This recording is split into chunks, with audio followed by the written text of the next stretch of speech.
Hello, good morning student. कैसे हो बेटा? तो बेटा हमारा आज का टॉपिक है sound of E. Sound of E जैसे MAN, man.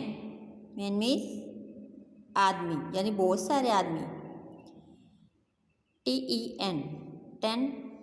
Ten means 10 counting वाला। NET, net. नेट जाली होती है। WET, wait. वेट गीला होता है। PET, पेट। पेट होता है पालतू। PEN, pen. पेन जैसे ये मेरे पास आप देख रहे हो पेन।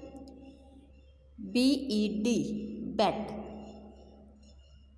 बेड मीन्स बेड, सोने वाला।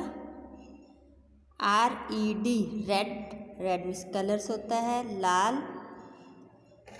LEG, leg. लेग मीन्स टांग।